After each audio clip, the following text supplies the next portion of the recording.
Doa dalam air minum kita. Setiap mau minum air dalam botol atau gelas, kita baca Al-Fatihah, tiup di dalam air, kemudian minum. Itu menjadi obat. Biasakan anak-anak kita minum air yang sudah dibacakan dalamnya suratul Fatihah. Jangan menunggu kiai, ustaz, habib datang untuk membacakan Al-Fatihah dalam air. Kita sendiri belajar. Baca 3 kali boleh, 1 kali boleh, 7 kali boleh. Habis itu tiup dalam air, boleh 3 kali. Kemudian silahkan minum. Kasih kepada anak-anak kita.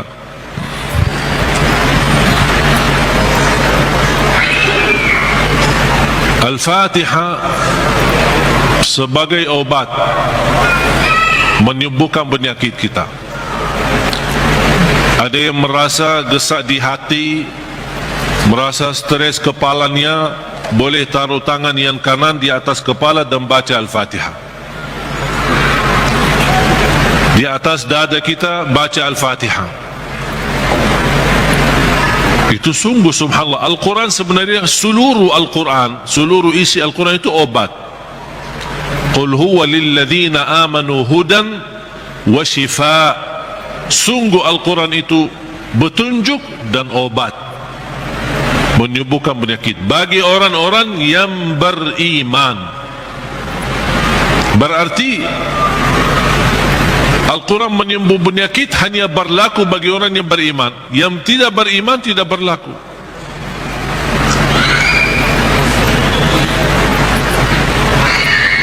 Dan banyak hadis yang menunjukkan Al-Fatihah itu sebagai ruqyah. Sebagaimana hadis Abu Musa Al-Ash'ari radhiyallahu an, ketika menobati seorang kepala kampung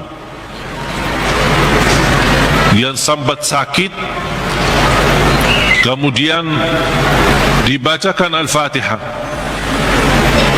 kemudian faka'annama nashita min iqal, sampai dia sembuh seperti tidak pernah sakit sebelumnya. Dan mereka mencerita ketika mereka pulang ke Madinah bertemu Rasulullah SAW, mereka mencerita apa yang terjadi bersama orang kampung. Di antaranya kepala kampung yang sedang sakit, dibacakan Al-Fatihah, dia sembuh. Rasulullah SAW bersabda, wa ma yudrika annaha ruqyah.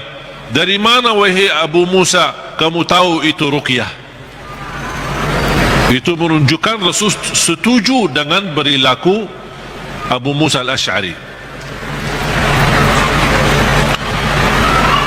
Kembali kepada hadis yang diriwayatkan Imam Tirmizi, hadis yang qudsi, qasamtu salata baini wa baina abdi nisfain. Aku telah membagikan salat antaraku dan hambaku.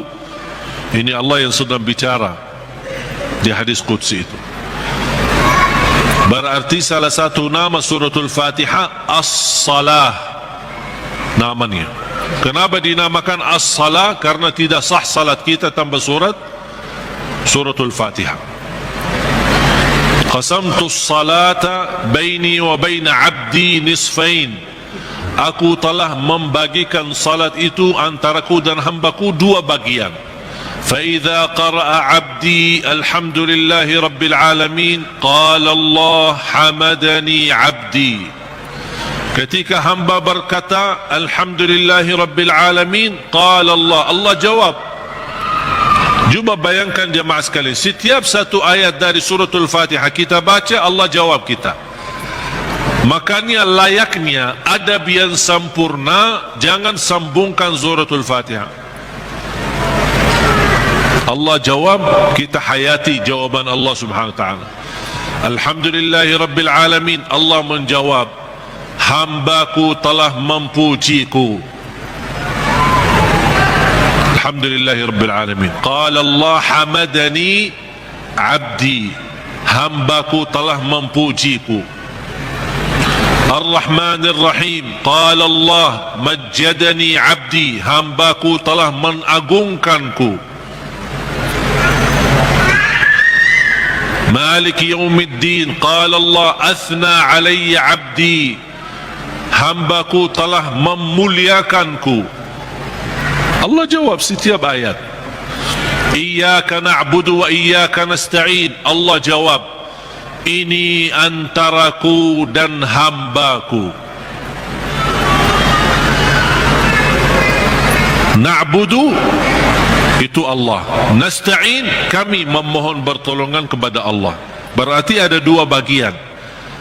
Ini antaraku dan hambaku, kata Allah.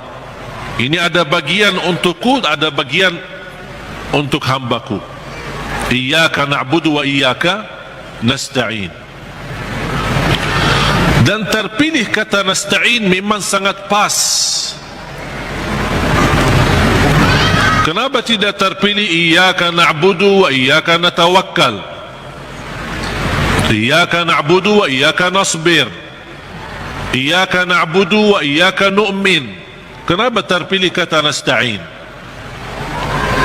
Karena kita tidak mampu menyempurnakan ibadah sebagai hak Allah tanpa pertolongan dari Allah.